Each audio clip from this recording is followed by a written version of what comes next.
दुधाचे दर वाढणार. होय, प्रति लिटर दुधाला जो भाव आज चालू आहे त्यामध्ये मोठी वाढ होणार आहे.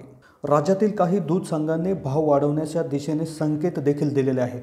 दरवाढ कशा पद्धतीने असन, दुधाच्या कोणत्या प्रतवारीनुसार दर तुम्हाला देण्यात येणार आहे. काही लोकांचं असं म्हणणं आहे की गाईचं दूध 50च्या पार तर म्हशीचं दूध 100 ओलांडण्याच्या मार्गावर आहे.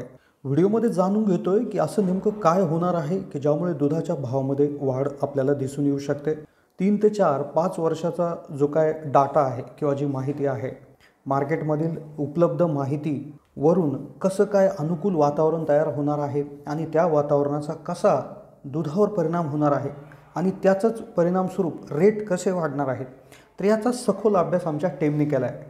तुमच्याकडे गाय म्हैस असेल आणि दूध व्यवसाय दूध विक्री जर तुम्ही करत असाल तर हा व्हिडिओ पाहणं तुमच्यासाठी अतिशय जरुरीचं असणार आहे.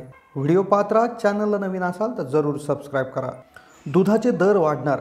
काही लोकांनी तर अशी त्या ठिकाणी शक्यता वर्तवली की गाईच्या दुधाचा रेट 50च्या पार तर म्हशीचा 100च्या पार जाऊ शकतो, अशी देखील काही लोकांची शक्यता आहे.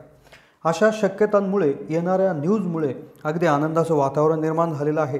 कारण की परिस्थितीच तशी निर्माण झालेली आहे. जसा ऋतू बदलतो तसं तसं लोकांच्या खाण्याच्या ज्या सवयी आहेत त्या बदलतात. काही पदार्थ आहारामधून वजा केले जातात तर काही पदार्थ आहारामध्ये वाढवले जातात, तर काही पदार्थांना अगदीच मोठ्या प्रमाणावर मागणी वाढत असते. आता कडक उन्हाळा त्या ठिकाणी पडायला सुरुवात झालेली आहे. उष्णता जिकडे तिकडे वाढत आहे. प्रत्येकाला पाहिजे थंडावा, तर त्यासाठी थंड पेय असतील, आईस्क्रीम्स असतील, याची प्रचंड मागणी वाढत आहे.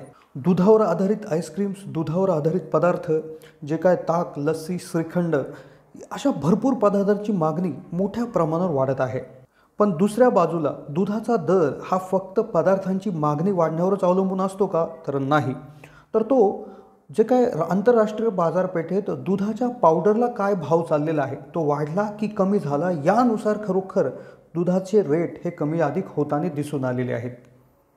कोरोनामध्ये ज्यावेळेस दुधाचे दर पडलेले होते त्यावेळेस प्रचंड मोठ्या प्रमाणावर जी काय पावडर आहे त्याची निर्मिती झाली. ती पावडर भरपूर दिवस गेली आणि हळूहळू पावडरीचं देखील जे प्रमाण आहे ते देखील कमी अधिक होत राहतं आणि त्याचा जो काय रेट आहे किंवा त्याची जी डिमांड आहे तर ती देखील कमी अधिक होत राहते. त्यानुसार पावडरचे रेट कमी अधिक होतात आणि मोठा परिणाम दुधाच्या रेटवर आपल्याला डायरेक्ट बघायला मिळत असतो. पण आत्ता चालू 1 हप्त्यामध्ये 2 हप्त्यामध्ये जे दुधाचा दर वाढण्याची जी शक्यता निर्माण झाली, काही जे काय संघ असतील किंवा काही डेअरीज असतील किंवा काही दूध घेणाऱ्या कंपन्या असतील तर त्यांनी देखील दर वाढवलेले आहेत. थोड्याफार प्रमाणात का होईना दर वाढवले. मग याचं काय कारण असेल?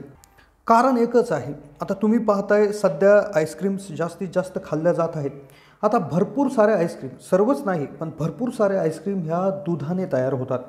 आता बऱ्याचशा आईस्क्रीम दुधाव्यतिरिक्तही तयार होतात, पण जवळपास 70-80% आईस्क्रीमला दूधच लागत असतं. आईस्क्रीमची जशी जशी मागणी वाढते तसं तसं दुधाची डिमांड त्या ठिकाणी वाढत आहे. हिवाळ्यामध्ये जे पिलं जाणारं दूध होतं तर ते रेग्युलर घरांमध्ये यूज व्हायचं. आईस्क्रीमचा एवढा त्यामध्ये रोल नसायचा. आता अर्थातच डिमांड वाढलेली आहे. त्याबरोबर ताक, लस्सी, दही इत्यादी पदार्थांची सुद्धा मोठ्या प्रमाणावर मागणी त्या ठिकाणी वाढताना दिसत आहे. त्यामुळे अचानकच मार्केटमध्ये एक मोठं मागणी त्या ठिकाणी सुरू होत आहे आणि ज्यामुळे लवकरात लवकरच दुधाला प्रचंड मागणी त्या ठिकाणी वाढत आहे. मागणी वाढली आणि दुसऱ्या बाजूला काय होतं की दूध देखील प्रचंड प्रमाणात उपलब्ध आहे. प्रत्येक शेतकरी आज दूध व्यवसाय करत आहे. नुसती मागणी वाढली तर भाव वाढत नाही, तर दुसरी गोष्ट त्याला जी लागते ती म्हणजे पुरवठा. आता पुरवठा म्हणजेच मार्केटमध्ये येणारं दूध. आता दूध कोण घालतं, तर आपल्यासारखे शेतकरी वर्ग ज्यांच्याकडे गाय म्हशी आहेत तर ते लोक दूध घालत असतात. पण झालंय काय, जसा जसा उन्हाळा सुरू झाला आहे, एकतर मागचं दुष्काळ त्या ठिकाणी दुष्काळ सदृश्य परिस्थिती आहे काही जिल्ह्यांमध्ये. काही ठिकाणी पाणी आहे तर फार थोड्याशा प्रमाणात आहे. काही ठिकाणी एकदमच पाणी नाही आहे, तर त्यामुळे जो काय चारा असेल, मग तो हिरवा चारा असेल तर त्याचं प्रमाण अतिशय कमी झालेलं आहे. सुक्या चाऱ्यावर आत्ताच जनावरे त्या ठिकाणी सांभाळावी लागत आहेत.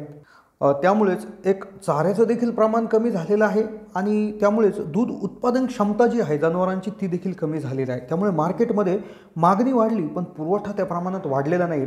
त्याचबरोबर त्यामुळेच मागणी पुरवठ्याचं हे गणित जर व्यवस्थितपणे बसलं नाही तर नक्कीच तुम्हाला दुधामध्ये प्रचंड मोठी भावाची उसळी येणाऱ्या 8-10 दिवसामध्ये बघायला मिळू शकते, असं भरपूर अनुभवी लोकांचं म्हणणं आहे.